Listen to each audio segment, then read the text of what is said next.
أعوذ بالله من الشيطان الرجيم. بسم الله الرحمن الرحیم. عزیزان ایمان، آج فروری 1972 کی 8 تاریخ ہے اور درس قرآن کریم کا آغاز سورہ مریم کی آیت 56 سے ہو رہا ہے. 19/56. آپ کو یاد ہوگا کہ سلسلہ چلا آ رہا تھا آسمانی انقلاب کے داعیان یعنی حضرات انبیاء کرام علیہ السلام کا. آخری ذکر تھا حضرت اسماعیل علیہ السلام کا. اب اس کے بعد ہے وَاذْكُرْ فِي الْكِتَابِ إِدْرِيسَ إِنَّهُ كَانَ صِدِّيقًا نَبِيًّا وَرَفَعْنَاهُ مَكَانًا عَلِيًّا.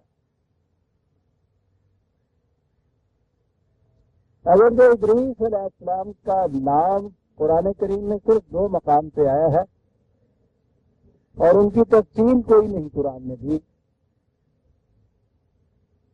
تورات میں ان کا نام حنوف یا افنوف آیا ہے اور بعض کا خیال یہ ہے کہ وہ حضرت نوح علیہ السلام سے بھی پہلے گزرے ہیں، لیکن قرآن کریم کی روح سے تو یہ صحیح نہیں نظر آتا ہے، اس لیے کہ قرآن میں انبیاء کرام کا جو سلسلہ شروع ہوا ہے تو وہ حضرت نوح علیہ السلام سے ہی شروع ہوا ہے. یہ بھی یاد رہے کہ وہ جو ہم عام طور پہ ہمارے یہاں مشہور ہے نا کہ حضرت آدم علیہ السلام، تو قرآن کریم میں آدم کا ذکر تو انبیاء کے سلسلے میں نہیں آیا ہے، ان کو نبی تو نہیں کرایا اور وہ تو بات ہی کچھ اور ہے. وہ تو ہمارا آپ کا ذکر ہے، بنی آدم کا ذکر ہے، آدمی کا ہی قصہ ہے جو قرآن میں آدم کے نام سے بیان ہوا ہے.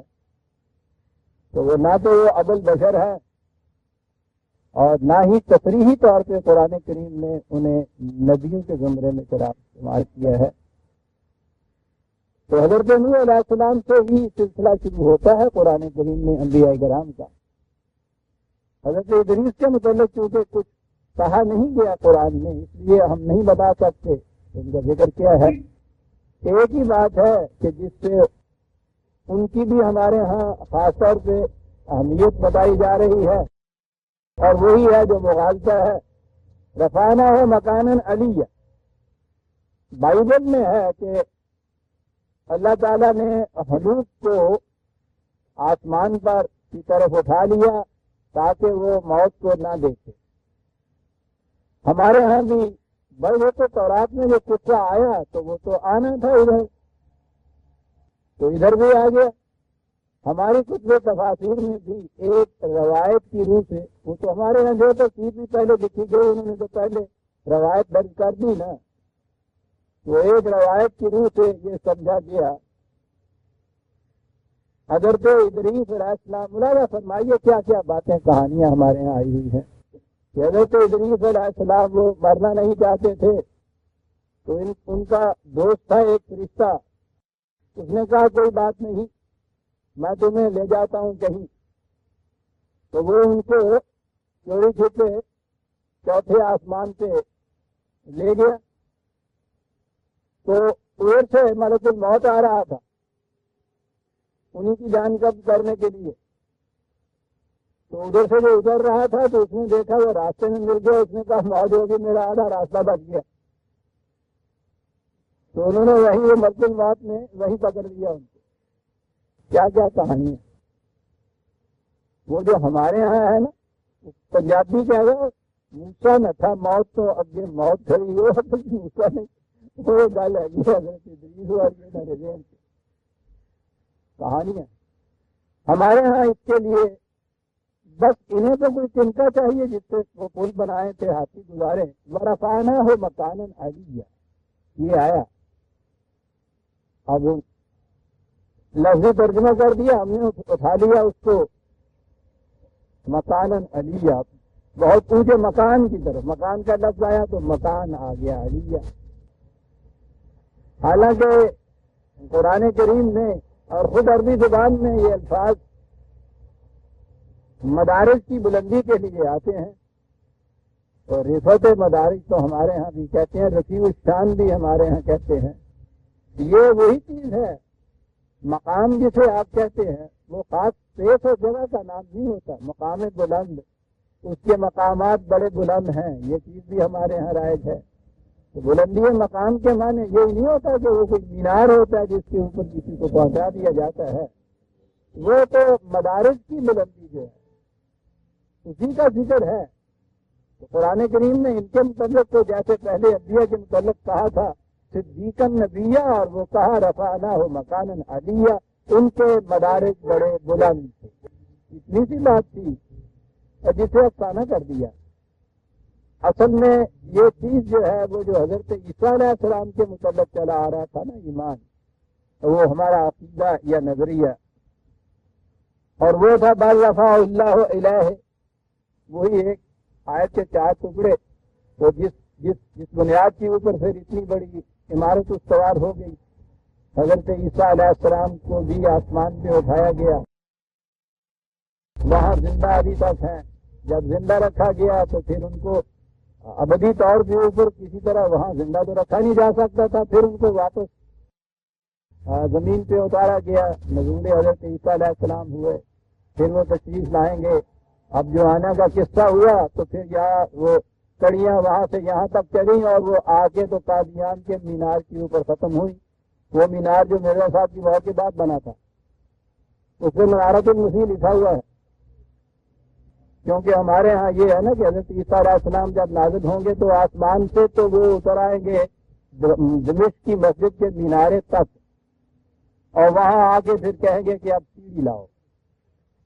تو ان سے کہا جائے گا کہ اتنی دور سے تو آپ یہاں تک ذاتی تشریف لے آئے ایسے ہی، تو یہاں سے اب سیڑھی کیوں منگا رہے ہیں؟ تو انہوں نے کہا کہ اس سے پہلے جو تھا وہ مشیت خداوندی کے تابع میں تھا، اب یہاں شریعت محمدی کے تابع ہوں، اور شریعت کا تقاضا یہ ہے کہ کوٹھے سے نیچے اترو تو سیڑھی کے راستے اترا کرو، اس لیے اب مجھے اس کا اتباع کرنا ہے، لہذا اب مجھے وہاں سیڑھی چاہیے۔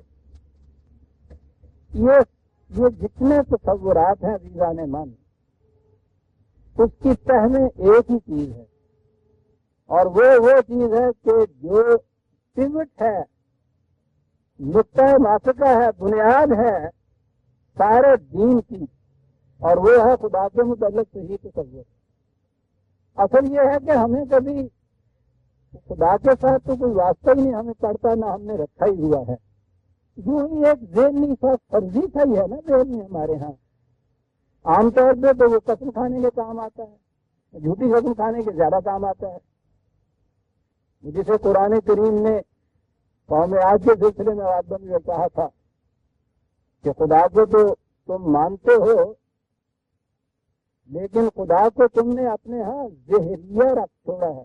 عجیب لفظ ہے وہ کیا ہے، غالباً اس سے پہلے بھی آپ نے سن لیا ہو تو یہ لفظ شاید استعمال ہو تو دوہرا دوں، کیونکہ بڑی اہم چیزیں ہیں یہ کہ خدا کو مانتے تو ہو تم، لیکن اسے زہریہ کے طور پہ مانتے ہو۔ تو آپ کو معلوم ہے نا کہ کرکٹ کی ٹیم میں یا یہ جتنی بھی ہاکی وغیرہ کی ٹیم ہوتی ہیں، 11 تو کھلاڑی ہوتے ہیں چنے ہوئے، انہوں نے کھیلنا ہوتا ہے، وہ 1-2 ساتھ ایکسٹرا رکھ چھوڑتے ہیں کہ کھیل کے دوران اگر کوئی ایک کھلاڑی زخمی ہو جائے یا کسی طرح سے وہ الگ ہو جائے تو اس کی جگہ ایک فالتو رکھا ہوا وہ وہاں پھر لے جاتے ہیں، اس کو جسے ایکسٹرا کہتے ہیں۔ تو ایکسٹرا تو آپ سمجھ لیا نا کہ کیا چیز ہوتی ہے۔ یہ ویسے تو اب تو یہ ایسے نظر آتا ہے کہ یہ انگریزی کا لفظ ہے اور ابھی حال ہی میں شاید ایجاد ہوا ہے، لیکن ہمارے ہاں مجھے اردو دان اگر آتا یا ان خطوں کا تو پتہ نہیں، پنجابی سے پڑھاؤ کتا ہے کوئی بس۔ ہمارے یہاں کے اگلے بچے تو سمجھ نہیں سکتے کہ ہم یہ باتیں کس زبان کی کر رہے ہیں۔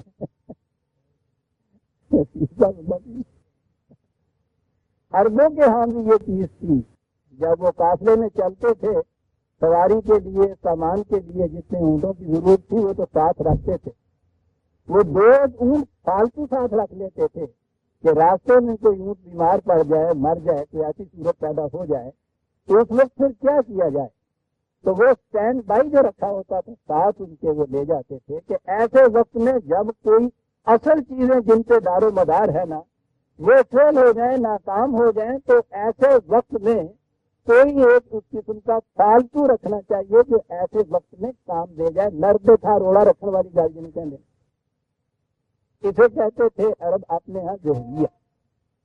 تو وہ جو ہے نا اس وقت میرے ذہن میں نہیں کہ حضرت ہود نے کہا تھا یا حضرت صالح میں وہ آ جائے گی. وہ انہوں نے یہ کہا تھا کہ ٹھیک ہے تم کہتے ہو ہم خدا کو مانتے ہیں، لیکن تم نے تو خدا کو اپنے ہاں زہریہ رکھا ہوا ہے.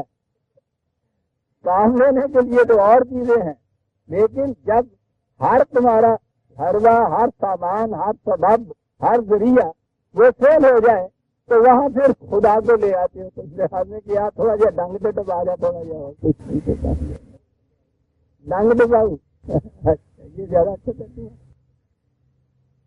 آپ غور سے دیکھیے عزیزان من، ہمارے ہاں بھی خدا کچھ کام نہیں آتا.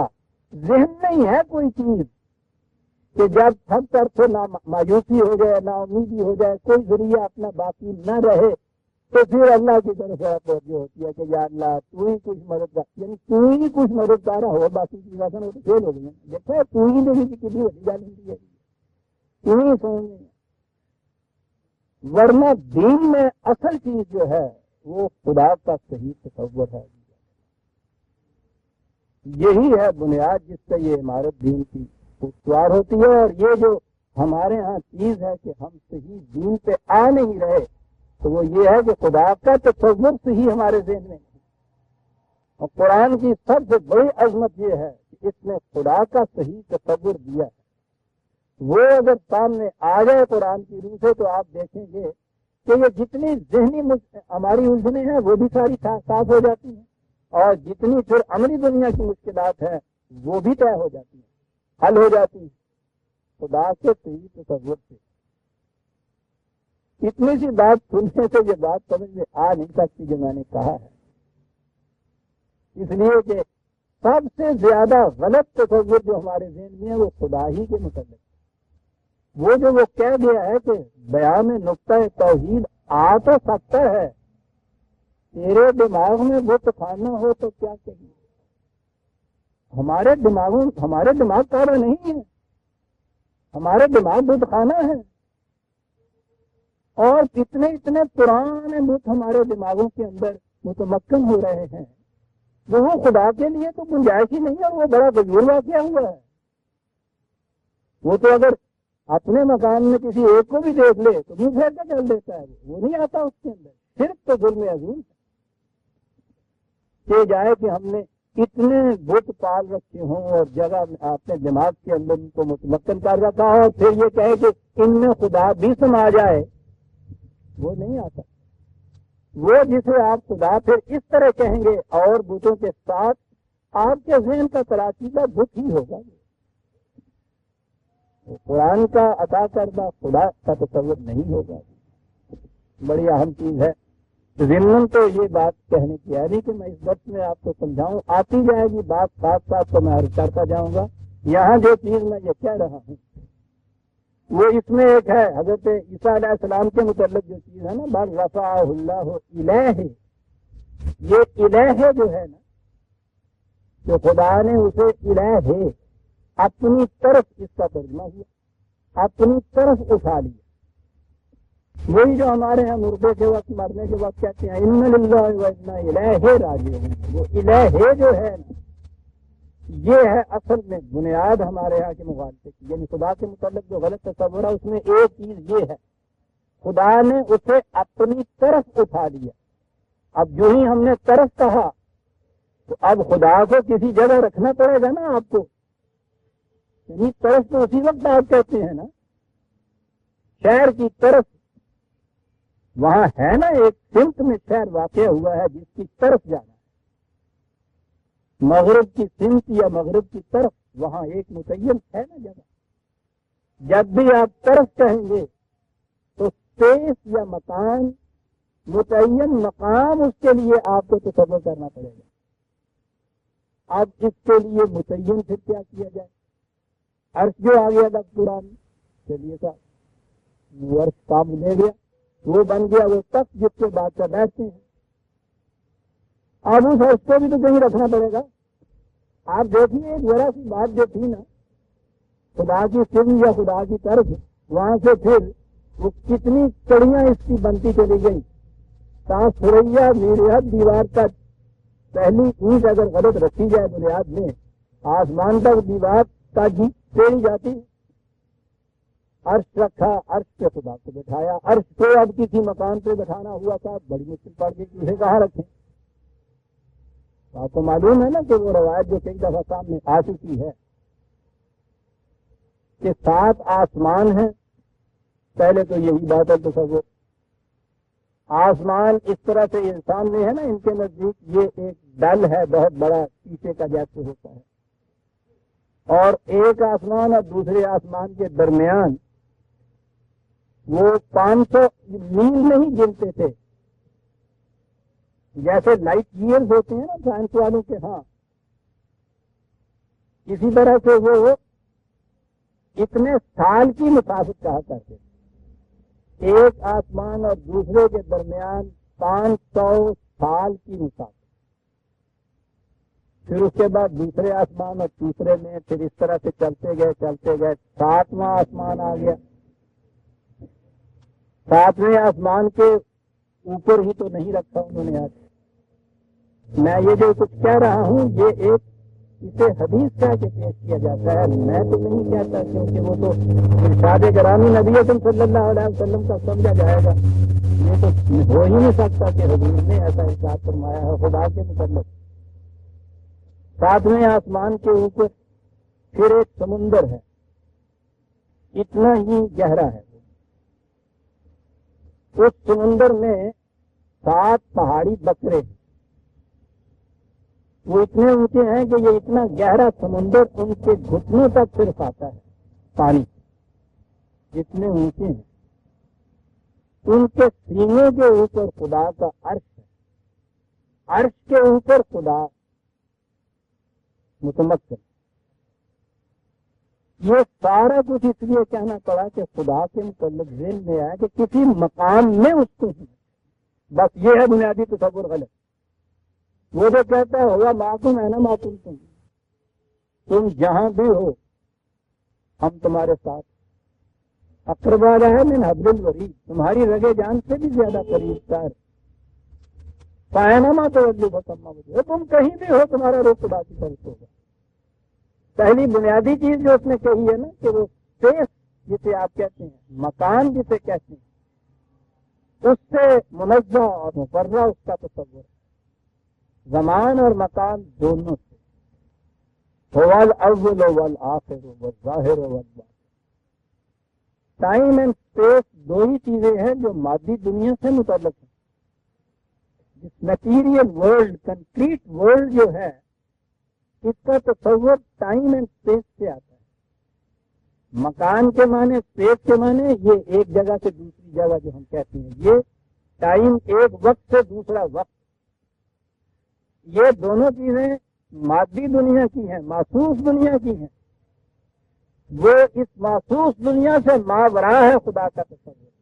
اس لیے ٹائم اینڈ اسپیس میں سے کسی کی نسبت خدا کی طرف نہیں کی جا سکتی کہ وہ فلاں وقت تھا یا اس سے پہلے نہیں تھا، یا فلاں جگہ ہے اور دوسری جگہ نہیں ہے.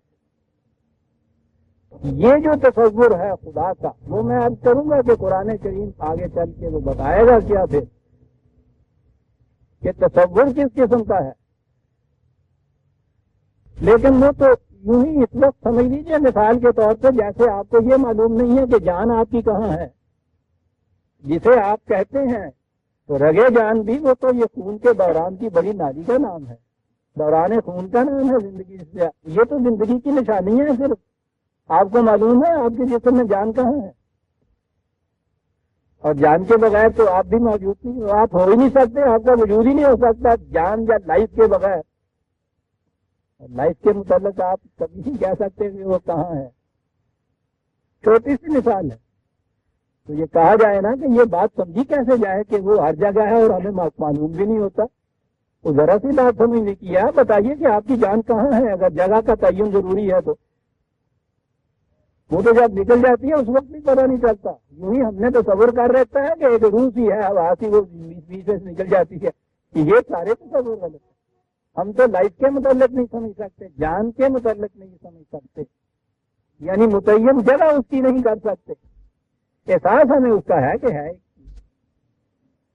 تو خدا کے متعلق یہ تو تصور تھا نا کہ ایک مقام میں ہے، بس اس کے لیے جب قرآن میں کہیں آیا نا الہ بر رفعہ اللہ الہ، خدا نے اسے اپنی طرف اٹھا لیا، تو طرف سے اب خدا کو ایک جگہ متمکن کیا، اور وہ کیا ہم نے آسمانوں کے اوپر، تو اس کے معنی ہو گیا کہ اسے وہ آسمانوں کی طرف لے گیا۔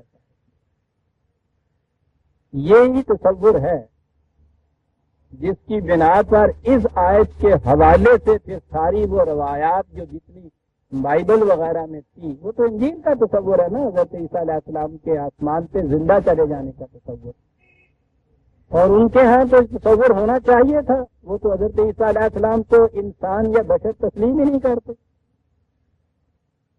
ان کے ہاں تو دو عقیدے ہیں، ایک تو ابن اللہ ماننے والے، خدا کا بیٹا ماننے والے، وہ بھی بشریت سے آگے چلا جاتا ہے، اور دوسرا عقیدہ تو ان کو خود خدا ماننے والے ہیں نا، جسے ٹرینٹی کہتے ہیں، الوہیت ہے، ڈیوینٹی ہے مسیح علیہ السلام کی۔ جب وہ خدا ہی مانتے ہیں تو وہ تو مان ہی نہیں سکتے تھے، جیسے انہوں نے کہا کہ وہ پیدا بھی عام انسانوں کی طرح نہیں ہوئے، ضروری تھا کہ وہ یہ عقیدہ رکھے کہ وہ عام انسانوں کی طرح موت بھی نہیں ان پہ طاری ہوئی، اس لیے ان کے ہاں تو یہ عقیدہ تھا۔ اور ہم تو قرآن کریم کی روح سے انہیں ایک نبی ہی صرف مانتے ہیں، اور نبی تو ہر نبی جو ہے وہ کہتا ہے میں بشر مثلکم، تمہارے ہی جیسا میں ایک انسان ہوتا ہوں۔ لیکن میں نے عرض کیا کہ جو اس کے لیے جو بنیاد بنی ہے نا وہ یہی ہے، الہ، خدا نے اپنی طرف جسے کہتے ہیں اٹھا لیا۔ حالانکہ یہ چیزیں جو تھیں یہ کسی مقام کے متعلق، پیش کے متعلق نہیں تھی، یہ تو بلندی مدارج ہے جس کے لیے یہ الفاظ بولے جاتے ہیں، جسے ہم مقرب بارگاہ خداوندی کہتے ہیں، خدا کا قرب کہتے ہیں۔ تو وہ بھی تو یہ نہیں ہوتا کہ ہم ڈسٹینس یا فاصلہ کچھ طے کر کے اس کی طرف چلے گئے، پہلے اس کے اور ہمارے درمیان 10 میل کا فاصلہ تھا، قرب کے معنی ہو گئے کہ اب 5 میل کا رہ گیا، تو وہ تو اسپیس کے اعتبار سے ہوگا نا۔ تو قرب جو ہے، اگر آپ اس قرب کو بھی مدارج کا قرب لیتے ہیں تو پھر یہ ساری چیزیں مدارج ہی کی ہیں حقیقت میں۔ اور یہ جو چیز ہے اس کی طرف یا قرب خداوندی جسے آپ کہتے ہیں، یہ قرب کیا چیز ہے؟ انسان کی ذات میں اس کی صلاحیت رکھی گئی ہے کہ وہ اگر وحی کی اقدار، قرآن کریم کی اقدار کے مطابق انسان زندگی بسر کرے تو انسان کی ذات کے اندر وہ صفات جنہیں اسماء الحسنی خدا کا کہا جاتا ہے، خدا کی صفات کہی جاتی ہیں، وہ حد بشریت محدود انداز سے انسان کی ذات کے اندر سے منعقد ہونی شروع ہو جاتی ہے۔ یہ جتنا کچھ خدا کی ان صفات سے قریب صفات اس کے اندر پیدا ہوتی چلی جائیں گی، اتنا ہی اسے خدا کا مقرب کہا جائے گا۔ یہ ہے قرب خداوندی، یہ نہیں ہے کہ کوئی ڈسٹینس ہے، فاصلہ ہے جو کم ہو جاتا ہے اور زیادہ ہو جاتا ہے، بلکہ یہ جسے خدا کا رنگ کہتے ہیں نا، صبغت اللہ، وہ رنگ کے معنی یہ ہیں کہ وہ جو خدا کی صفات ہیں، ان صفات کا مظہر انسان کی ذات ہو جاتی ہے محدود پیمانے پہ، وہ انفائنائٹ ہے، لامحدود ہے۔ وہ انسان کے اندر وہ علی حد بشریت، وہ صفات اس کے اندر منعقد ہوتی ہیں، اس کی ذات سے باہر آتی ہیں۔ اس نے آپ کو رزاق کہا ہے یا رازق کہا ہے، خیر الرازقین کہا ہے، رازقین میں سے بہترین، تو اور رازق بھی وہ تسلیم کرتا ہے نا۔ انسان جس قدر اپنے اندر صفت رزاقیت کی نمود کرتا چلا جائے گا، خود محنت کرے، اور جو محنت کے قابل نہیں ہے ان کے رزق کا سامان دام پہنچائے، تو یہ خدا کی صفت رزاقیت کی نمود ہو گئی اس کے اندر۔ یہ قرب ہو گیا خدا کا، یہ مقرب ہو گیا خدا کا اس درجے میں، ایک گوشے میں، ایک صفت کے اندر۔ وہ احسن الخالقین اپنے آپ کو کہتا ہے. تخلیق کرنے والوں میں سب سے موضوع ترین حسین ترین تخلیق کرنے والا خالقین. تو وہ مانتا ہے نا اوروں کو بھی تو خالق. تو یہ تو انسان ہی ہو سکتا ہے جو تخلیق کر سکتا ہے. یاد رکھیے کہ عربی زبان میں عدم سے وجود میں لانے کے لیے یہ لفظ نہیں ہے. نتھنگ نیس کو بینگ بنانے کے لیے یہ نہیں ہے. اس کے لیے تو لفظ فاتر آتا ہے. بدی السماوات والارض جیسا اس نے کہا ہے، یہ الفاظ آتے ہیں. کوئی چیز جو عدم ہے نہیں، موجود نہیں، اسے وجود میں لے آنا بغیر کسی پہلے مسالے کے، یہ تو خدا ہی کے لیے ہے. اس کے لیے اس نے نہیں کہا وہ کوئی اور شریک اس کا ہو سکتا ہے. عربی زبان میں تخلیق یا خلق جسے کہتے ہیں اس کے معنی ہوتے ہیں کہ جو موجود چیزیں ہوں ان میں نئے نئے توازن اور ترکیبیں پیدا کر کے نئی نئی چیزیں وغیرہ کرتے چلے جانا. اس کے لیے اس سامان کا پہلے موجود ہونا ضروری ہے. یہی ہے وہ جو مخلوق تخلیق آپ کے ہاں ہوتی ہے. انوینشنز بھی جو آپ کے یہاں ہوتی ہیں وہ ان چیزوں سے جو موجود ہے ان سے نئی نئی چیزیں بنتی ہیں. تو یہ جو عمل تخلیق ہے خدا کا، اس کے لیے وہ تصور دیتا ہے کہ خالقین ہو سکتے ہیں انسان. تو اب جس میں جتنی زیادہ تخلیقی قوت ہوگی اتنا ہی خدا کا قرب حاصل ہو جائے گا، وہ خدا کا مقرب ہو جائے گا اس میں. یہ تو اتنی بڑی اہم بنیادی صفت ہے. وہ اقبال کے نزدیک وہ تو کہتا ہے کہ ہر کے اورا قوت تخلیق میں نزد ما جن کافر زندیق میں. حیوانات میں قوت تخلیق نہیں ہوتی، وہ تولید ہوتی ہے. یہ ایک اور لفظ آ گیا قرآن میں. تولید کے معنی ہوتا ہے یہ جنسی اختلاط سے آگے ایک چیز پیدا کرنا، افزائش نسل جسے کہتے ہیں. یہیں سے ولادت ہے، والد بھی اور ولد بھی. یہ سارا سلسلہ جتنا بھی ہے یہ جنسی اختلاط سے جو ایک چیز پیدا ہوتی ہے اس کے لیے عربی زبان میں یہ الگ لفظ ہے، وہ تولید کا لفظ ہے. وہ خدا تولید سے بلند و بالا ہے. لم یلد ولم یولد. نہ تو وہ تولید کے ذریعے سے خود وجود میں ہے اور نہ ہی وہ تولید کے ذریعے سے آگے کسی کو وجود میں لاتا ہے. تولید کے ذریعے تخلیق جو ہے جسے آپ افزائش کہتے ہیں یہ تو حیوانات کا کرتا ہے. یہ ایک حیوانی خصوصیت ہے. اور انسان بھی چونکہ حیوان ہی کا اگلا درجہ ہے وہ بہت سی خصوصیتیں اپنے ساتھ لایا ہے. تولید کی خصوصیت تو حیوانی درجے کی خصوصیت ہے. یہ خدا کا قرب نہیں ہے،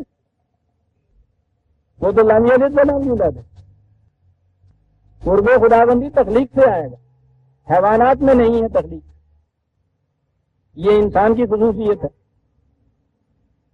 تو میں یہ کہہ رہا تھا کہ یہ جو ہم الہ یا قرب خداوندی کہتے ہیں یہ منزلت اور مدارج کی بلندی ہے. قرب کے معنی ہیں کہ خدا کی صفات جو ہیں اعلی حد بشریت انسان کے اپنے اندر وہ پیدا ہوتی جائیں یا ان کی نمود ہوتی چلی جائے. پیدا کا لفظ ذرا صاف نہیں ہے.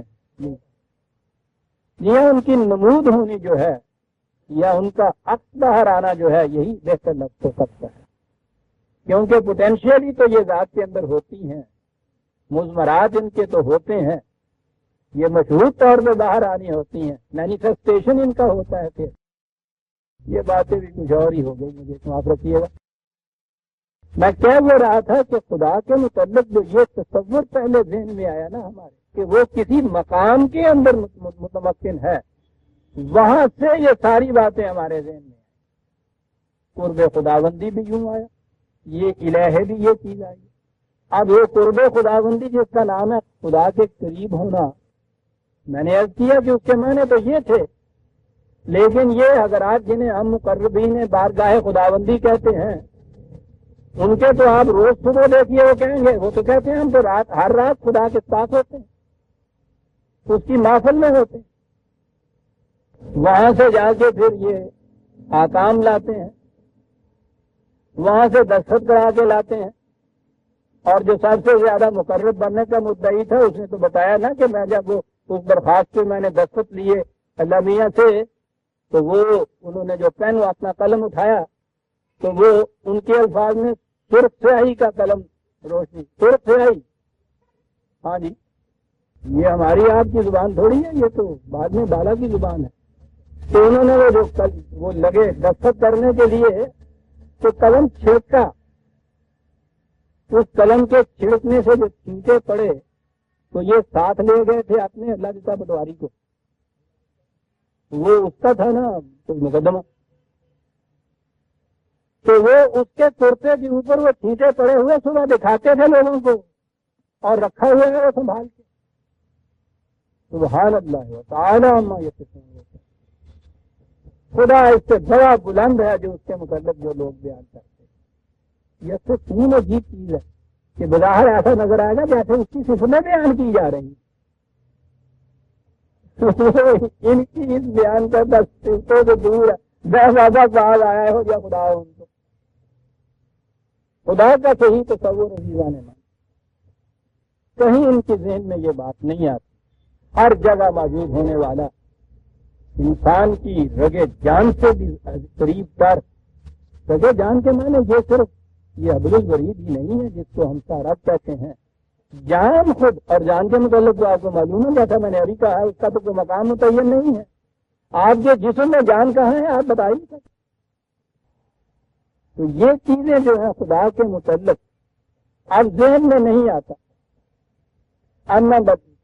ایک اور طرف آگے نہیں غلط نگہی ملازہ فرمائے, میں خدا کے متعلق تو ذہن میں نہیں آتا کہ وہ کس طرح ہر جگہ ہر ایک کے ساتھ موجود ہوتا ہے. خدا کے متعلق تو ان کے ذہن نہیں آتا, اس کو تو کہیں بتاتے ہیں اوپر. اور آپ کو مجھے پتا ہے کہ شیطان کے متعلق ان کا عقیدہ یہی ہے کہ وہ ہر جگہ انسان کے ساتھ ہر جگہ ہوتا ہے. خدا کے متعلق یہ عقیدہ نہیں ذہن میں ان کی آتا. اللہ اکبر. بات دوسری طرف چلی جائے گی. میں آپ کو بتاؤں کہ یہ حضرات جو آپ کے یہاں جو دین پیش کرنے والے ہیں ان کی کیفیت کیا ہے. روز مناظرے ہوتے ہیں. یہ ہمارے یہاں کے دو فرقوں میں, وہ جنہیں ایک وہابی کہا جاتا ہے ایک بریلوی کہا جاتا ہے, وہ موضوع ان کا ہوتا ہے کہ حضور نبی اکرم صلی اللہ علیہ وسلم حاضر ناظر ہیں یا نہیں, یعنی وہ ہر جگہ موجود ہوتے ہیں یا نہیں. ایک فرقہ ان میں سے یہ کہتا ہے کہ وہ موجود ہوتے ہیں, دوسرا وہ کہتا ہے کہ نہیں یہ محال چیز ہے, موجود نہیں ہو سکتے. معاذ اللہ میں اس موضوع پہ یا اس چیز کے متعلق نہیں ہے کہ کچھ گفتگو کر رہا, میں بتا یہ رہا ہوں کہ ذہنوں کی غلطیاں کیا ہیں.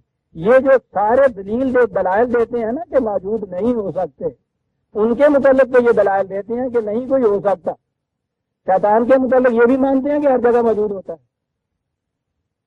شیطان کو موجود سے خارج ہستی مانتے ہیں, یعنی باہر کوئی ایک ہے ہستی, اور اس کے متعلق یہ چیز کہ وہ ساری دنیا میں ہر انسان کے ساتھ ہر وقت موجود ہوتا ہے. اندازہ لگائیے خدا کی قوت اس کے اندر یہ بیان کر رہے ہیں. میں نے عرض کیا نا عزیزان من, کبھی کھڑے ہو کے سوچا ہی نہیں ہے. پہلی چیز ہی یہی ہے کہ دین کو مذہب میں بدلنے کا طریقہ یہ ہے کہ سوچ کے دروازے بند کر دیجیے. کبھی سوچا نہیں انہوں نے کہ یہ بات کہاں سے آئی. مجوسیوں کے ہاں یہ عقیدہ ہے, وہ دو قوتیں مانتے ہیں دنیا میں برابر کی. اکھاڑے کے دو پہلوان اہرمن اور جذبہ, خدا اور شیطان, برابر کی قوتیں مانتے ہیں ان کی. اور یہ تو تصور ہے نا, خدا ماننے والوں نے کہا کہ خدا ہر جگہ موجود ہے, انہوں نے ساتھ کہا اس اہرمن کے متعلق کہ وہ بھی ہر جگہ موجود ہے. خدا کی قوتیں ہیں کہ وہ صحیح راستے کے اوپر لے جاتا ہے, شیطان کی قوت یہ ہے کہ وہ غلط راستے کی طرف لے جاتا ہے. اور دونوں میں ہر وقت کشمکش جاری ہے, خدا اور شیطان میں, اہرمن اور جذبہ میں. یہ ان کے ہاں کا ایک تصور تھا, مجوسیت کا تصور تھا. یہ شیطان یا ابلیس یا ڈیول کے متعلق موجود فی الخارج ایک ہستی اس قسم کی جو خدا کے مقابل میں کھڑی ہے, اور ساری صفات جو اگر خدا کی تھی شیطان کے اندر انہوں نے رکھی. بیان ہی وہی تصور آپ کے ہاں آیا ہوا. اب انہیں کیا بتایا کہ قرآن جسے شیطان یا ابلیس کہتا ہے وہ تو انسان کے اپنے ہی سرکش جذبات کا نام ہے. ملائکہ تو یہ خارج کی قوتیں ہیں, فطرت کی پاور جنہیں آپ کہتے ہیں. یہ تو ساری کی ساری انسان کے سامنے، آدم کے سامنے جھکتی ہیں، سجدہ ریز ہوتی ہیں. اس کے اپنے سرکش جذبات جو ہے یہ کمبخت ان کے سامنے یہ جھکتا ہے. وہ ہیں جو سرکش، وہ ہیں جو ہر وقت ہر انسان کے ساتھ ہوتے ہیں. وہ ہیں جس کے متعلق یہ کہا گیا ہے کہ اس نے صاحب کہا کہ قیامت تک مجھے مہلت دے دیجیے. یعنی جب تک دنیا میں کوئی ایک انسان بھی ہے اس کا شیطان موجود ہے، شیطان تو اس کے اندر موجود ہے. میں کہہ یہ رہا تھا عزیزان من کہ خدا کے متعلق جو غلط تصور ذہن میں ہمارے آگے ہوئے ہیں ان کی روح سے یہ آگے ساری بنیادیں جتنی بھی ہیں، یہ عمارتیں جو ہے یہ غلط اٹھتی ہیں. الہے میں تصور جب آپ کے ذہن میں آ جائے مقام ایک، تو وہاں پھر خدا کو رکھنا پڑتا ہے، اس کی طرف جانا ہوتا ہے. جیسے فزیکلی آپ موو کر رہے ہیں اس کی طرف جا رہے ہیں، تو ایک مقام میں جو ہو گیا. آپ دیکھیے جسے ہم نے قیامت یا معاشر کا تصور اپنے ذہن میں رکھا ہوا ہے نا ایک میدان، اس میدان کے اندر اللہ تعالی وہ بھی کرسی عدالت کے اوپر متمکن، ساری دنیا اس کے حضور وہاں یوں حاضر. یہی تصور آتا ہے نا ذہن میں. اسی تصور کے ماتحت وہ جو ہے انا الہ راجعون، انا للہ و انا الہ راجعون کے معنی یہ ہوتے ہیں کہ اس کی طرف جا رہے ہیں، اس کی طرف جا رہے ہیں. یعنی وہ یہاں بیٹھا ہے تمہارے پاس تو دوسرے وال جان رہے ہو. تصور والے وہ اتنے کہنا ہوئے گا میں تو اتنے آیا، وہ محکوم ہے نا، محکوم تم کہہ رہا ہے تو میں تو تمہارے ساتھ ہی جہاں بھی تم ہو. یہ اسے ملنے کے لیے وہاں جاتے. عزیزان من میں نے عرض کیا ہے دین کو یا قرآن کے عقائد کو سمجھنے سے ابتدا اس سے کیجیے خدا کا صحیح تصور جو قرآن دیتا ہے. اس نے جو یہ کہا تھا ان تمام اہل مذاہب سے جو سارے خدا کو مانتے تھے کہ تمہارا خدا کو ماننا نہیں ہے، وہ ان کے ایمان کو ایمان باللہ تسلیم نہیں کرتا، حالانکہ ان میں سے ہر ایک خدا کو ماننے والا ہے. یہ جنہیں ہم 32 کروڑ بتوں یا دیوی دیوتاؤں کا ماننے والا ہندو کہتے ہیں، وہ بھی آخر العمر ایک خدا برہما کو مانتا ہے، وہ ان کو اس کے مظاہر ہی قرار دیتا ہے. تو غلط یا صحیح بہرحال یہودیت اور عیسائیت اور مجوسیت اور ہندو دھرم ان سب میں خدا کا تصور ہے. اور ان سب کے متعلق قرآن کہتا ہے کہ ان کا خدا پر ایمان تسلیم ہی نہیں کیا جاتا. کیسے تسلیم کیا جائے گا؟ فَإِنْ آمَنُوا بِمِثْلِ مَا آمَنْتُمْ بِهِ فَقَدْ اهْتَدَوْا. اگر یہ اس طرح خدا پر ایمان لائیں جیسے تم خدا پہ ایمان لائے ہو قرآن کی روح سے، پھر سمجھا جائے گا کہ یہ صحیح راستے پہ چلے. انہیں تو یہ کہا گیا تھا کہ جیسے یہ امت مسلمہ یا جماعت مومنین جیسے ایمان لائے خدا پہ، ویسا ایمان لاؤ تو سمجھا جائے گا خدا پہ ایمان. اور ہماری کیفیت یہ کہ ہم خدا پہ ایمان اس طرح لائے ہوئے ہیں جیسے یہ غیر مسلم مذاہب والے لائے ہوئے ہیں. ہمارے ایمان کو اس نے مثال قرار دیا تھا ان دوسروں کے لیے. ہمارا اپنا ایمان ان کا تصور بن چکا ہوا ہے. تو بنیادی چیز یہ ہے عزیزان من، پوچھے کہ قرآن کو منفرد خصوصیت کون سی ہے بنیادی طور پہ جو اسے الگ کرتی ہے مذاہب سے، دنیا کے مذاہب سے. بنیادی خصوصیت وہ خدا کا تصور ہے جو قرآن پہ، اور بڑا عظیم تصور ہے. تو میں کہہ یہ رہا تھا کہ یہ جو حضرت عیسیٰ علیہ السلام کے متعلق بر رفعہ اللہ الیہ، یا ہمارے متعلق کہ انا الیہ راجعون، اس میں ذہن میں جو یہ تصور آتا ہے کہ وہ کوئی خاص مقام ہے جس کی طرف جانے کی بات ہے، یہ تصور قرآن کا نہیں. اور جب یہ نہ ہو خدا کا تصور کسی خاص مقام پہ بیٹھنے کا، تو پھر نہ تو کسی کو آسمان پہ لے جانے کی ضرورت پڑتی ہے، نہ اس کے میدان میں یوں خود جانے کی ضرورت پڑتی ہے. پھر یہ ساری چیزیں ایک نیا تصور آپ کو دیں گی عزیزان من، اور وہ نیا تصور ہے جو قرآن پیش کرتا ہے. اسی سے حیات بعد الممات کا تصور بھی آپ کے سامنے آئے گا، جنت و دوزخ کا تصور بھی آپ کے سامنے آئے گا، مقافات عمل کا تصور بھی آپ کے سامنے آئے گا. اس ایک تصور کے صحیح ہو جانے سے انبیاء کرام کا قصص داستان چلی آ رہی. حضرت ادریس علیہ السلام کے متعلق قرآن نے زیادہ نہیں کچھ نہیں کہا.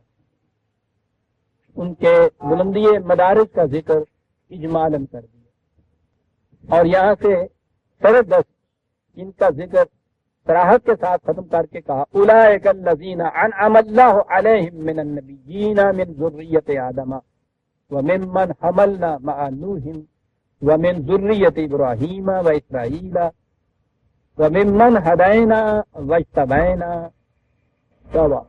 یہ وہ لوگ ہیں جن کو کہ خدا نے اپنی نعمتوں سے نوازا. یہ انبیاء میں سے تھے جن کا ذکر کیا گیا ہے. یہ سب آدمی تھے. ذریت آدم کے معنی نہیں کہ آدم ایک شخص تھا یہ اس کی نسل میں سے تھا. وہ تصور جو ہے نا ایک فرد پہلے اور اس سے آگے یہ سلسلہ چلنے والا جو تھا یہ وہی تصور جو ہے پہلا غلط تصور ذہن میں اس سے آیا ہوا ہے. انسانوں کے متعلق بھی ہمارے ذہن میں یہی آتا ہے.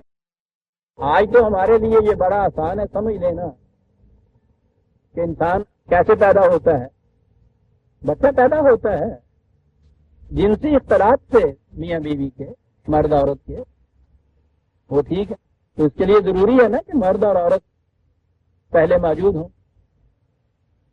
جیسا میں کہا کرتا ہوں کہ یہ بات جو پیچھے لے جائیں گے آپ تو چلتے جائیے مرد اور عورت جوڑا جو ہے وہ تو موجود ہوگا تو آگے بچہ پیدا ہوگا آگے سلسلہ چلے گا تو چلے جائیے تو وہاں کہیں جا کے کھڑے ہونا پڑے گا نا کہ یہ پہلے کہاں سے آ گئے. وہ جو عام طور پہ ہمارے یہاں کہا کرتے ہیں کہ مرغی پہلے تھی یا انڈا پہلے تھا. پہلا یہ تھا مشکل ترین تصور انسان کے ذہن میں. تو اب ذہن انسانی اپنے بچپن کے زمانے میں اس سے زیادہ کر ہی کچھ نہیں سکتا تھا کہ بھائی کسی نہ کسی طرح سے پہلا تو ایک کھڑا کر دو کچھ کرو اسے بنا دو پھر اگے گل بڑی آسان ہو جاتی. مشکل تو اس پہلے کی تھی نا. ٹھیک ہے انسانوں کے ذہن کا خود ساختہ جو تصور تھا وہ آپ کے یہاں بائبل میں آیا. بائبل میں نہیں آیا. دنیا کے تمام مذاہب میں صدر مشترک ہے وہ پہلا آدم جو بنایا ہر مذہب نے بنایا ہے پتلا. اس کے سوائے انسان کا ذہن کوئی سوچ ہی نہیں سکتا تھا. جانے مان یہ سلسلہ چلا کیسے آگے تو وہ پہلا انہوں نے ایک پتلا تراشا. وہ ایک تراشا تو پھر یہ بات ہوئی کہ نہیں صاحب چلے نہ تو کام نہیں چلتا جوڑا ہونا چاہیے. تو یہ نہیں کیا کہ اسی قسم کا ایک اور تراش لیں. وہ اور تراش لیں وہ تو پھر برابر اب ہو جائے گا نا برابر کی ہو جائے گی. یہ ساتھ والی کہے گی نا کہ جس طرح تمہیں بنایا اسی طرح سے مجھے بنایا بڑا لاڈو ہاں بننا. پھر انہوں نے اسے تو پس درجے پہ رکھنا. آپ دیکھتے ہیں کہ باطل تصورات کہاں تک جاتے ہیں. اسے نہیں اس طرح سے ساتھ بنایا. حالانکہ بڑی آسان بات تھی کہ جیسے ایک اس طرح سے بابا کو بنایا اسی طرح سے اما کو بنایا. پھر وہ بابا اور اما ایک جیسے ہو جائیں گے. بنایا اسے ہی تصور دے دیا اس نے بائبل نے کہ آدم تنہا تھا بڑا اداس رہنے لگا. ہاں تاکہ نہیں چھنکنا چاہیے. تو پھر وہ اس طرح سے تو نہیں بنا سکتے تھے نا. اس کی پسلی میں سے چیز اسے بنایا انہوں نے. چراغ میں نے عرض کیا عزیزہ نے من ٹھیک ہے وحی کی صحیح روشنی سامنے نہ رہے اور علمی ارتقا ہوا نہ ہو ابھی ذہن انسانی کا تو وہ پھر یہی کچھ کرے گا نا. یہ بیچارے کچھ قصوروار نہیں تھے. انسانی علم اور انسانی ذہن کی سطح اس زمانے میں ایسی تھی. غلطی تو یہ ہو گئی کہ یہ جو تصورات تھے انسان کے اس ذہن کے شہد تصوریت کے ذہن کے بائبل وغیرہ نے اسے خدا کی وحی بنا دیا کہ خدا نے ایسا کہا ہے خود. تو وہی جب اپنی صحیح شکل میں ہمارے سامنے آئی اس وقت وہ تصورات ختم ہو جانے چاہیے تھے نا. ہمارے یہاں بد قسمتی یہ ہو گئی کہ تصورات وہی جو تھے وہ ہمارے ہاں کی روایات اور تفاسیر میں آ گئے.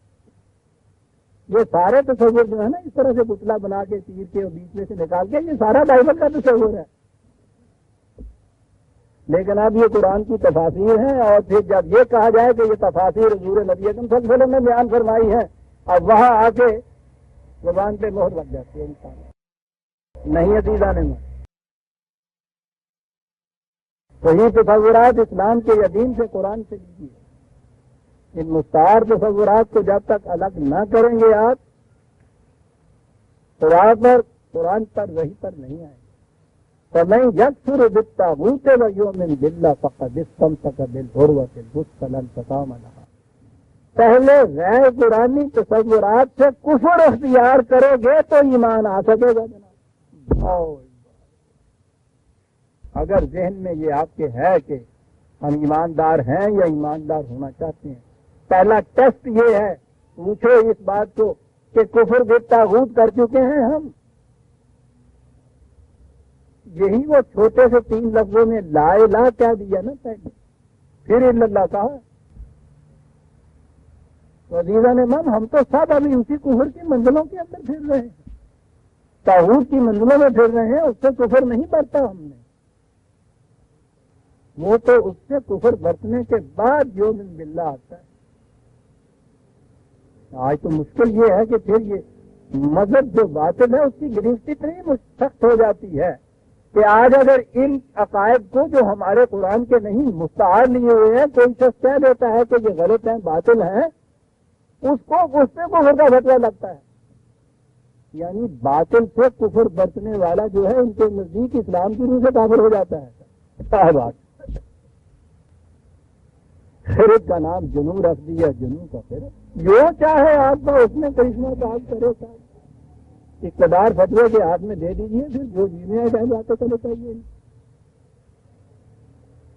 یہ ہیں تصورات باطل کے عزیزان من غیر قرآن، جن کو نکالنا ہوگا صحیح ایمان لانے کے لیے.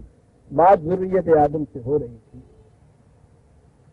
اور حضرت نوح کے ساتھ ومن حملنا مع نوح، حضرت نوح کے ساتھ جن کو بتا دیا گیا تھا، اور ابراہیم علیہ السلام کی ذریت سے، اسرائیل کی ذریت سے. اسرائیل میں نے بتایا تھا کہ حضرت یعقوب علیہ السلام کا لقب تھا، اور انہوں نے یہودیوں نے عالمگیر انسانیت کی بجائے نسلی تصور جو اپنے یہاں لائے وہ خالصتاً کفر کا تصور ہے. پیدائش کے اعتبار سے عزیزان من کسی طرح سے بھی اپنے آپ کو یا کسی ایک کو صرف پیدائش کی روح سے دوسروں کے مقابلے میں افضل یا متمیز سمجھنا، یہ ابلیسی تصور ہے، شیطانی تصور ہے. پیدائش کی روح سے کسی کو اونچا سمجھنا، کسی کو نیچا، وڈی ذات، چھوٹی ذات، اس کی بنیاد ہے. آپ کو پتا ہے کہ کس وقت ابلیس سے کہا گیا تھا کہ تو مدعو ہو گیا، نکل جا، دفع ہو جا. جب اس نے یہ کہا تھا، اس سے کہا کہ تو کیوں نہیں جھکا اس کے سامنے، تو ساری بات تمثیلی ہے عزیزان من. اس نے کہا تھا اس لیے کہ میری پیدائش نار سے ہوئی ہے، اس کی پیدائش تین سے ہوئی. کہا تو پیدائش کے اعتبار سے پیدائش کو وجہ اصلیت سمجھ رہا ہے. یہ ہے شیطانی تصور، باطل کا تصور. بدکارا ہوا ہو گیا انسان. آج آپ کے یہاں عین اسلام ہے یہ تصورات، یہ سید اور پٹھان اور یہ راجپوت اور یہ جاٹ کی اونچی ذاتیں ہیں. ایک قانون جاتا ہے جی، یہ گل کہی سی نا ابلیس نے کہ میں اونچی ذات کا ہوں، یہ نیچی ذات کا ہے. سوچتے ہیں عزیزان من کہاں باتیں پہنچ رہی ہیں. ہے کوئی آج ماننے والا اس بات کا کہ سید تے جلایا جڑے نے پیدائش کے اعتبار نہ رکو جائے ہوں؟ آتا ہے ذہن میں کسی کو؟ ٹھیک کہا آپ نے کہ چولہا کہو، ٹھیک ہے، مجھے یہ نہیں کہنا چاہیے. انسان کی حیثیت سے جو قرآن نے کہا ہے، اس میں تو مومن و کافر پر کوئی امتیاز نہیں. ٹھیک کہا انہوں نے مجھے کہ یہ کہو کہ کوئی ہے آج تصور بھی کر سکتا ذہن میں کہ ہمارے ہاں جسے ہم سید کہتے ہیں اور چولہا، اس کے دو بچے جو ہیں دونوں کے وہ یکساں آج متقی ہیں. کفر سے نکل کے جب آپ قرآن کی طرف آئیں گے تو اس میں تو بنی آدم کا وَلَقَدْ كَرَّمْنَا بَنِي آدم، ہم نے ہر انسانی بچے کو جسم والی تقریر پیدا کیا. ابلیسی تصور یہ تھا کہ اس نے کہا تھا کہ میں اونچا ہوں صاحب، میری پیدائش اونچی ہے، اس کی پیدائش اونچی ہے. یہودیوں کا سب سے پہلا جرم یہ تھا کہ انہوں نے یہ کہا کہ نبوت بھی حضرت اسحاق کی نسل میں رہے گی. وہ مقابل میں حضرت اسماعیل تھے نا، ان کی دشمنی تھی نا، یعنی دونوں جو تھے حضرت ابراہیم کے بیٹے ہیں. ابراہیم تک نہیں لے گئے اپنے آپ کو. جس ابراہیم نے یہ کہا تھا کہ وَمَن تَبِعَنِي فَهُوَ مِنِّي، میرا تو وہ ہے جو میرے ملت کا اتباع کرتا ہے. پترا والی گل نہیں ہونا چاہیے، پترا والی گل بھی کہ بلکہ تردید ہوئی ہے قرآن میں. تعمیر کعبہ کے بعد جب پہلی دعا آپ نے مانگی ہے وہاں خدا کے حضور سے، تو واقعی بہت بڑی خدمت تھی، اس کا صلہ ملنا چاہیے تھا. اللہ نے کہا ٹھیک ہے ابراہیم، ہم نوازیں گے تمہیں ان چیزوں سے. انہوں نے کہا میری ذات کا کی یہ بات رہ رہی ہے، میری اولاد بھی تو ہے. بالخصوص ایک بیٹا تو ساتھ ہی تھا جو تعمیر کعبہ میں شریک تھا. کہا کہ میری اولاد کے متعلق ابراہیم لا ینال احد الظالمین، سوال یہاں اولاد کا نہیں، ان میں سے بھی جو ظالمین میں ہوگا اس کے ساتھ ہمارا یہ وعدہ نہیں ہے. یاد رکھنا کل کے قدم نہ لینا تھا کہ آپ نے وعدہ کیا تھا، ان سے ہمارا وعدہ نہیں ہے. یہودیوں کا پہلا جرم جس کی وجہ سے ان کو محبوب اعلیٰ کہا گیا تھا، کیا جرم تھا؟ یہ جرم تھا کہ انہوں نے یہ خصوصیات پیدائش کے اعتبار سے نسل اسرائیلی میں رکھی. حضرت اسحاق کی اولاد سے جو آئیں گے، نبوت بھی ان کے لیے اور جنت بھی ان کے لیے. حتیٰ کہ یہ دین ابراہیمی جو تھا یہ بھی مختص کر دیا نسل اسرائیلی میں. آپ کو معلوم ہے نا کہ بنی اسرائیل میں سے جو باہر سے تو پیدا ہونے والے لوگ ہیں وہ یہودیت کا مذہب اختیار کر ہی نہیں سکتے، وہ مذہب نسلی ہو گیا. وہ بھی خدا کا یہ دین ہے، ساری دنیا کو کہو، جس کا جیتا ایکسپٹ کرے نہیں. انہوں نے کہا کہ اس لیے آگے بڑھا مشکل ان کو کیا پیش آ گئی. کہنے لگے وہ دین کے اعتبار سے تو ہم آنا چاہے کوئی آئے کیا روکتے ہیں. مصیبت یہ ہے کہ جنت مخصوص ہے بنی اسرائیل کے لیے، مثلاً جو بنی اسرائیل ہو. غیر بنی اسرائیل اگر ایمان لے آئے، اچھے کام کرے، تو اسے کہاں لے جائیں گے ہم؟ پھر جنت میں تو وہ جا ہی نہیں سکتا. انہوں نے کہا نہ رہے بانس نہ بجے بانسری، غیر اسرائیل کو اسرائیلی مذہب کے اندر آنے ہی نہ دو، مسئلہ آسان ہو گیا. باتیں بڑی آگے آگے بڑھتی ہیں، ذہن میں آتی جاتی ہیں. کیا کیا میں عرض کروں صاحب. بنی اسرائیل کی خصوصیت انہوں نے رکھی، پہچان کی ختنہ، یہ ان کے ہاں کی چیز. مختون عقیدہ یہ آ گیا، عقیدہ ان کے ہاں یہ آ گیا. پہچان والی بات ہوئی نا کہ ویسے وہاں کیسے معلوم ہوگا جنت میں جانے کے لیے کہ یہ بنی اسرائیل میں سے ہے؟ ہونا چاہیے نا. یہ ہوتی لیتے جڑا رستے کھلوتا ہے. علامت انہوں نے بتائی ختنے کی، تو ختنہ بنی اسرائیل میں انہوں نے کہا یہ ٹھیک بڑی پکی بات ہو، یوں بھیجا جائے.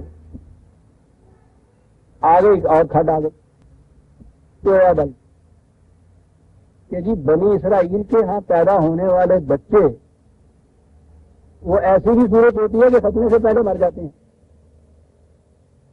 بچہ پیدا ہوا ہے، پیدا ہونے کے ساتھ ہی وہ مر گیا. بنی اسرائیل کا ہاں کا ہونے کی وجہ سے تو جنت میں جانا چاہیے. مختون وہ ہے نہیں، مصیبت.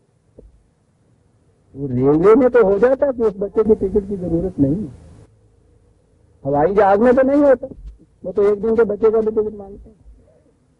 انہوں نے کہا کہ وہاں اس کے لیے تو دشواری ہو جائے گی کہ ان بچوں کو جنت میں کیسے بھیجا جائے. نشانی تو یہ ہوگی. پتا حل کیا ہوا اس کا؟ کہا حضرت ابراہیم علیہ السلام باہر بیٹھے ہوئے ان بچوں کا خطرہ کریں گے. اے میرا نائیا نے خلیفہ کہنے نہ ایسا کہیں، یہ خلیفہ ابراہیم دے. عزیزان من کیا عرض کروں. یہ تھی وہ خدا کی طرف منسوخ کی جانے والی کتابیں، یہ نہیں آج بھی ہیں۔ یہاں کہا کرتے ہیں کہ صاحب یہ تم کہہ رہے ہو کہ اتنی امت مسلمانوں کی جو ہے کروڑوں کی تعداد میں کے ساتھ یہ کس طرح ساری کی ساری باطل پہ ہو گئی، ساری کی ساری غلط روش پہ چل گئی؟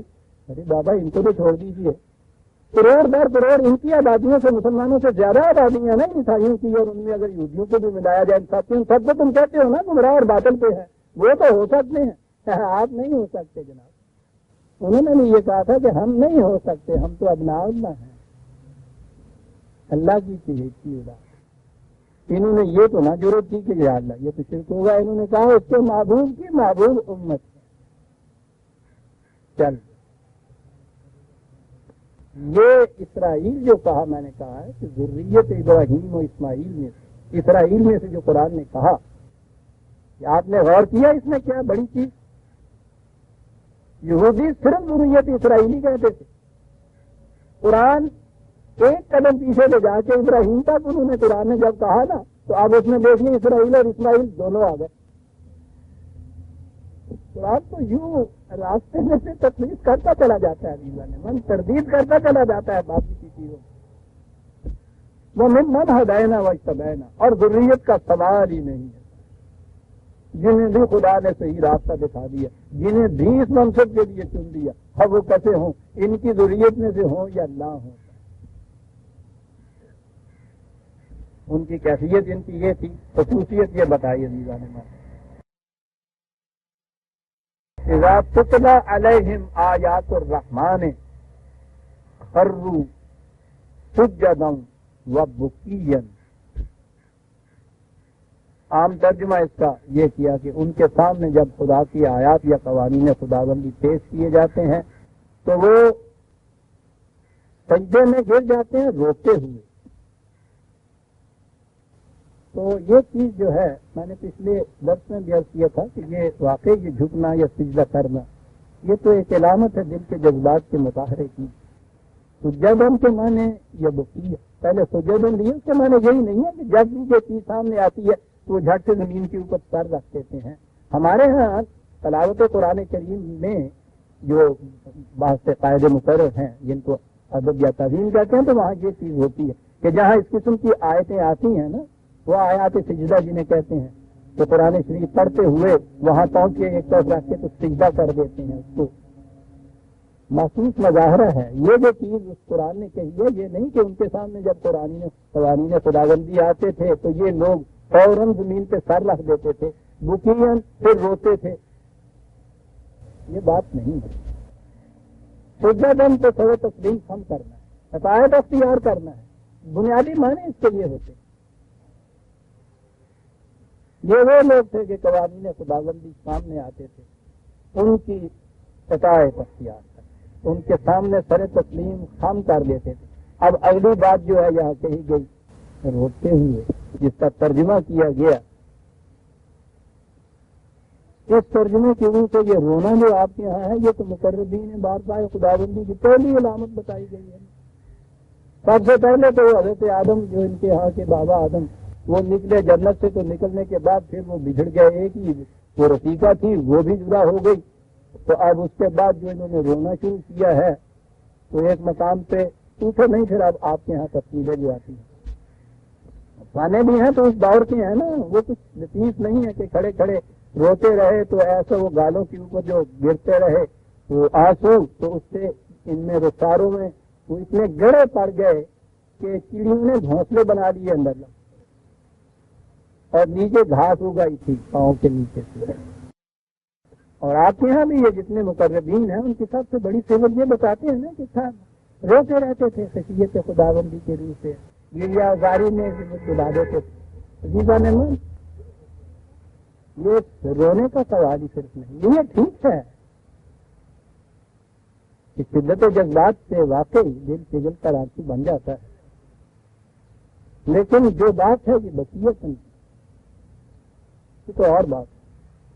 اور میں نے پچھلی دفعہ عرض کیا تھا، حکم ماننے کے دو طریقے ہوتے ہیں، ایک وہ تھانے والے کا حکم، وہ جو کہتے ہیں نا کہ روز آ کے حاضری لگوایا کرو، جاتے ہیں نا وہاں، حکم وہ بھی مانتے ہیں، ایک ایک قدم پر 10 گالیاں دیتا ہے آدمی، مان رہا ہے حکم، جا رہا ہے اس کی طرف،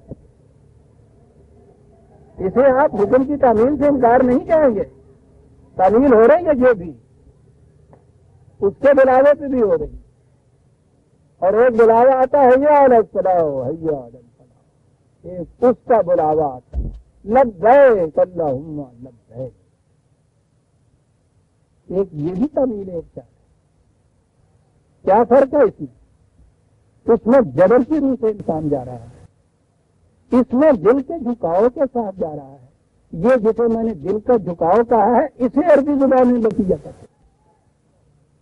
اطاعت صرف یہی نہیں کہ وہ آپ کے جبر کی اطاعت،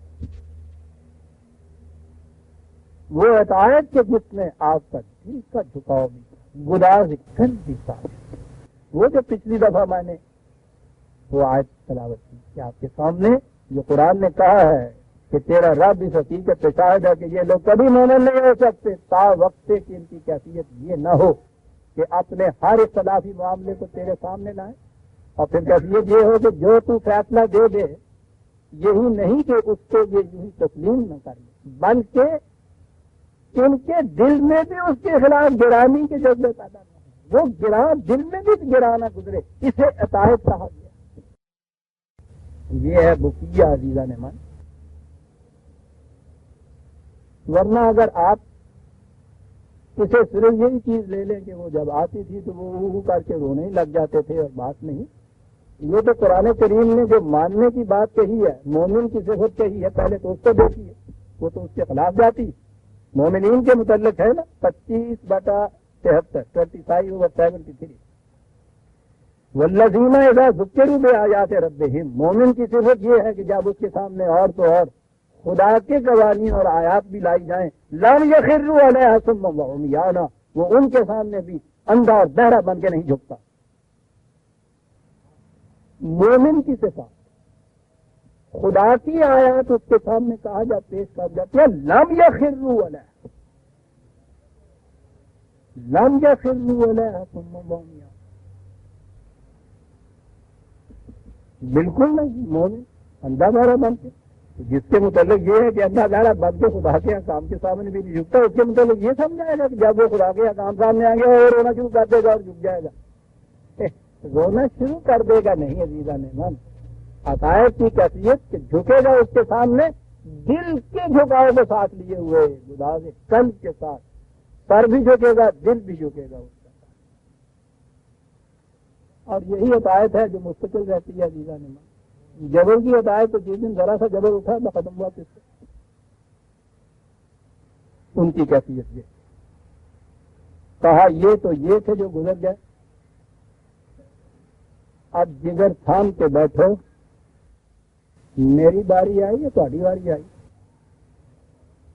دونوں بھی آئی میرے بھائی، کہا یہ تو یہ تھے فخلف من بعدہم خلف، ان کے بعد ایسے ناخلف پیدا ہوئے کہتے ہیں کیا بات ہے، کن کا ذکر ہو رہا تھا اور اس کے بعد کن کا ذکر آنا چاہیے ہی تاکہ ہم خام خواہ کسی غلط فہمی کے اندر مبتلا نہیں۔ فخلف من بعدہم خلف، ان کی خصوصیت کیا بتائی تھی، کانا یامر اہلہ بالصلاۃ، میں نے بتایا تھا کہ وہ اپنے رفقا کو، اپنے ساتھیوں کو صلاۃ کا حکم دیا، میں نے عرض کیا تھا کہ صلاۃ کیا ہے، اپنے تمام جذبات و خواہشات و آرزوؤں اور امنگوں کو خدا کے احکام کے تابع رکھا، کہا کہ یہ خلف نا خلف وہ پیدا ہوئے اضاعوا الصلاۃ، انہوں نے صلاۃ کو ضائع کر دیا۔ بھائی کیا کر دیا؟ ہمارے ہاں بھی ایک صلاۃ ضائع ہوتی ہے نا مسجد میں، بے نماز نہیں ہوئی ہے نہیں ہوئی، کی ہو گیا نہیں ہوئی، جیسا نہیں تو پیون دیتے ہیں تو تھلے ہوئی ہے تیری جی، انہوں ایوں کر لیا کہ ہو گئی، تو ایوں ہو گئی نہیں ہوئی، اضاعوا الصلاۃ، یہ نماز ضائع ہوتی ہے، یہاں صلاۃ ضائع ہو گئی، قرآن ہے عزیزان من، وہ تو کسی ابہام میں رہنے ہی نہیں دیتا، وہ کوئی راستہ ہی نہیں چھوڑ دیتے دروازہ کے بھاگ جائے کہ اس سے کیا دیا جائے کہ یہ ہو گئی نماز اور مطمئن ہو گئے کہ ہاں صاحب ہو گئی۔ اضاء الصلاۃ کیا ہوا؟ واتبعوا الشہوات، انہوں نے اپنے ہی جذبات کی پیروی شروع کر دی۔ لیجیے صاحب، صلاۃ ضائع ہونے کی تفسیر بیان ہو رہی ہے، یعنی انہوں نے اپنے ہی جذبات کا اتباع شروع کر دی، جو جی میں آیا کیا وہ تھا امر بالصلاۃ کرنے والے، یہ آئے جنہوں نے صلاۃ کو ضائع کر دی، یعنی واتبعوا الشہوات، مانے ہوا کہ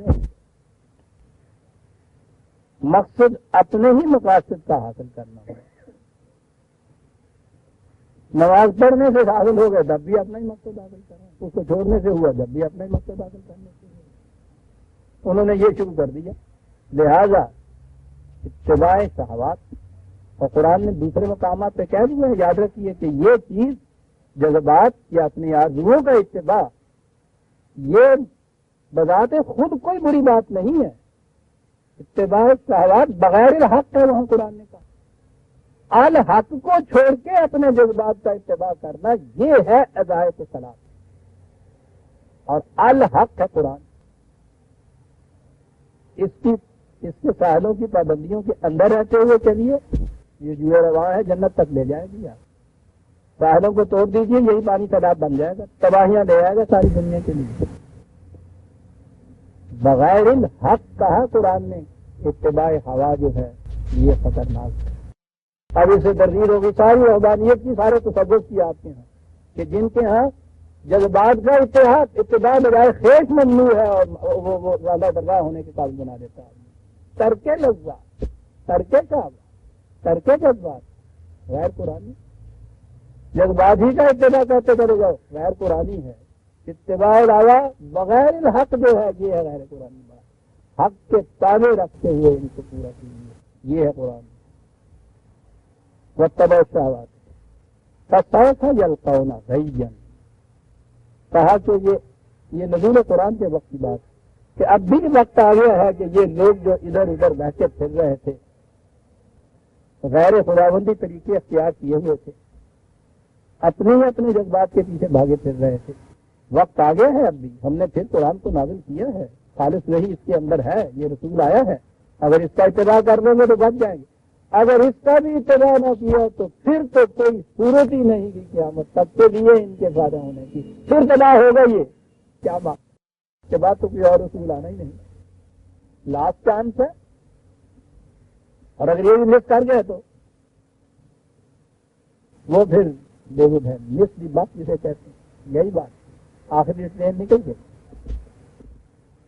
الا من تاب وآمن وعمل صالحا فاولئک يدخلون الجنہ، ہاں الا ابدی مایوسی نہیں ہے یہاں، کوئی بات نہیں، غلط راستے پہ چل پڑے تھے کوئی بات نہیں، آ جا، وہ جو لوٹ آیا اس چوراہے پہ آ گیا جہاں سے غلط راستہ اختیار کیا تھا، عمل صالحا صحیح راستے پہ چل پڑا، دونوں چیزیں کٹھی آتی ہیں قرآن میں، غلط راستے سے آ کے اس جگہ اس چوراہے پہ آ کے کھڑے ہو جانا، صرف یہ اتنا تو ہوا کہ غلط راستے پہ نہیں چل رہا، کھڑا ہو گیا، کھڑا ہونا بھی تو کوئی بات نہیں ہے، وہ تو جانا ہے، پھر وہ اس راستے پہ چل پڑا جو اس کو سیدھا صحیح منزل تک لے جانے والا ہے، یہ عمل صالح ہے۔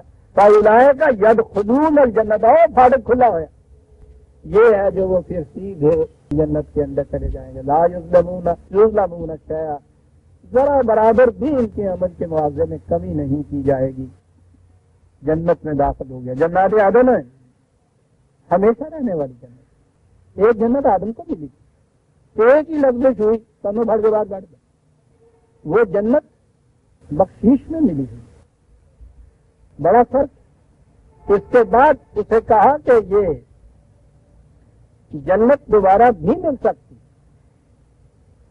ابدی مایوسی نہیں، عیسائیت نے ابدی مایوسی کہی، یہودیت نے غیر یہودی غیر بنی اسرائیل کو ابدی جہنمی کہا، قرآن نے کہا نہیں یہ بات نہیں، جب بھی کوئی یہ احساس کر لے ندامت کا تو وہ تو موتی سمجھ کے شان قریبی نے چن لیے، قطرے جو تھے میرے رکھے انتہا کے، آئے تو صحیح نظامت کا کوئی کثرت پیشانی کے اوپر، وہ تو منہ چوم لیتا ہے آگے بڑھ کے، وہ تائب ہوتا ہے انسان، وہ تواب ہوتا ہے. تائب اور تواب میں یہی فرق، اسپیڈ کا فرق، 10 گنا زیادہ تیزی سے آتا ہے. آؤ تو شام کو مایوس نہیں ہونے دے. مجھے اس کے جو اس نے کہا کہ ہاں یہ بات نہیں ہے کہ جب موت سامنے آگے کھڑی ہو جائے تو کیا اللہ میری توبہ نہیں، کیونکہ اب وہ چوراہے پہ آگے بھی کھڑا ہو گیا نا. اگر موت کے معنی ہے کہ اب چلنے کے لیے چلنے کا تو وقت نکل چلتا ہے نا، تو میں واپس آ جانا تو کوئی معنی نہیں ہے. توبہ کے یہ معنی ہے عزیزہ نہیں کہ اللہ میری توبہ نہیں. پھر جنت عدن ہے، وہ جنت جو تھی وہ یوں ہی ملی ہوئی تھی، اور یہ ہے وہ جنت پورے سموہ بما کنتم تعملون، اس کے تم وارث بنائے جاتے تھے. تمہارے اعمال کے بدلے میں وہ تمہیں جنت ملے گی ہے خالدین فیہا ابدا. اب تمہیں یہاں سے کوئی نہیں نکالے گا جناب. وہ بخشش میں ملی ہوئی جنت. ہاں بہشتے کے خدائے بد تو بخشد ہماری جس وقت چیزیں نکال دیا جائے گا. کیا بات ہے اس کو کہنے کی چیزیں ہیں. ہاں تمہارے عمل کے بدلے میں جنت میں ملے تو پھر بل ہوگی نا، وہ تو کوئی شے ہوگی نا، ورتھ ٹیکنگ جسے کہتے ہیں. وہاں سے یہ جنت یاد ہے نا، ہمیشہ رہنے والی جنت. چین سے کون لے جائے گا اس کو؟ کہیں باہر جاتے ہوئے جنت تیری جناح ہے، تیرے سونے کے گھر میں ہے، اسے کہاں لے جائے؟ وہ تو میک اپ کی جنت ہوتی ہے جو پانی کا چیٹا ملا اور نیچے سے پھر وہی نکلا. جنت عدن وعد الرحمن عبادہ بالغیب. رحمان نے، دیکھیے کہاں لفظ رحمان آیا. اب تو آج تو وقت ہی ہو رہا ہے، ورنہ رحیم اور رحمان کی بات تو پہلے سورہ فاتحہ میں آئی تھی. جی چاہتا تھا کہ یہاں بھی میں بتاؤں رحمان دیتا ہے. وعدہ کیا ہوا تھا تمہارے رحمان بالغیب. ابھی تمہارے سامنے نہیں آئی تھی. غیب کے معنی مستقبل میں. عمل پہلے سرزد ہوتا ہے، نتیجہ ہمیشہ بعد میں نکلتا ہے. عمل کا نتیجہ غیب ہوتا ہے، ابھی آنے والا. تو جو چیز دماغ تعمل میں آئے گی، عمل کے نتیجے میں آئے گی، وہ ہمیشہ مستقبل میں آئے گی. اسی لیے مومن کی پہلی صفت تھی یؤمنون بالغیب. وہ اپنے ہر عمل کے نتیجے پہ یقین رکھتا ہے ایسا ہوگا. اسے مومن کہتے ہیں. وعد الرحمن، خدا نے اپنے بندے سے وعدہ کیا تھا بالغیب. انہ کانا وعدہ ماتیا. خدا کا وعدہ عام ترجمہ تو اس کا ماتیا جو ہے لفظ واہ واہ واہ ترجمہ میں کرنے سے کہتے ہیں خدا کا وعدہ ایسا ہے جو آ کر رہے گا. یہ بات نہیں آ کر رہے گا. آپ کو یاد ہے میں کبھی کبھی کہا کرتا ہوں تکلم کے طریقے سے، جو ہم جو کہتے ہیں گاڑی میں سفر کر رہے ہوتے ہیں نا، لاہور سے جا رہے ہیں، اور گجرا والا آ گیا، آہو گجرا والا آ گیا، وہ گجرا والا تو اتنے ہی ہوں آ کتنے گیا، وہ تھی گئے گجرا والے، لیکن سارے سارے اگر نہیں لاہور آیا، وہ آ گیا آ گیا، چلو تھوڑے گڈی کرو لاہور آ گیا، پھر گاڑی آگے چل پڑی، گجرا والا آ گیا آ گیا، گجرا والا آ گیا، پھر آل پنڈی آ گئے، پھر گجرا آ گئے، تو کھلوتے میں اپنے تھا تو ایک ہی طرح جانے لگتا ہے. بڑی عجیب چیز ہے یہ ماتی. یہ لفظ اپنی زبان کا مقصود کا ہے. اس کے معنی ہے یہ جو کہنا کیا چاہیے کہ ہم گجرا والے پہنچ گئے. یہ صحیح ہے نا کہنے کا ترجمہ اس میں ہمارے یہاں کیا جاتا ہے بے شک اس کا وعدہ آ کر رہے گا، گجرا والا آ جائے گا. قرآن کا لفظ ہے عزیزان مان کے تم وہاں تک پہنچ کے رہو گے. تو یا اللہ کا کلام اور آخری کلام یہی ہونا چاہیے تھا. عزیزان مان سمجھ میں نہیں آتا تھا. یہاں آ کے میں نے کتنا عرصہ کھڑا ہونا پڑتا تھا کہ یہ بات یہ تو مقصود ہے. خدا کا وعدہ آ کر رہے گا نہیں، یہ کیوں کہے گا؟ تم وہاں تک پہنچ کے رہو گے. وعدہ یہ تھا خدا کا کہ جنت تم تک نہیں آئے گی، گجرا والا آ نہیں گیا. وعدہ یہ تھا کہ یہ اگر کر لو گے، ٹکٹ لے لو گے، گاڑی میں سوار ہو جاؤ گے تو تم پہنچ جاؤ گے گجرا. بات یہ جنت وہ ہے جس کے متعلق ہم نے یہ کہا وہ تو اپنے مقام پہ ہے، وہ نہیں کر کے کسی کے پاس آیا کرتی. تمہیں چل کے جانا پڑے گا، اور جو ہم نے یہ کہا ہے وعدہ، وہ ہمارا وعدہ یہ نہیں کہ جنت کو تمہارے پاس بھیج دیں گے. ہمارا وعدہ یہ ہے کہ اگر تم نے یہ کچھ کیا تو تم جنت تک پہنچ کر رہو گے. ماتیا ہے جاننے والے اس کا لطف اٹھاتا کہ یہ کیا کہہ گیا ہے. ماتیا پہنچ کر رہو گے، وہ نہیں آتی کسی کے پاس جینا. مخصوص والی جنتیں آ جاتی ہیں، ہندی بھی اسی طرح سے. ماتیا لا یسمعون فیہا لغوا. اب جنت کی آگے سے بات آ رہی ہے اور وقت ہو گیا. ٹھیک ہے، سامنے بارے تک نہیں جانے سامنے اس وقت وقت ہی ہو گیا. عزیزان اللہ، ہم سورہ مریم کی آیت 61 تک آ گئے. 62 سے ہم آئندہ لیں گے. ربنا تقبل منا انک انت السمیع العلیم.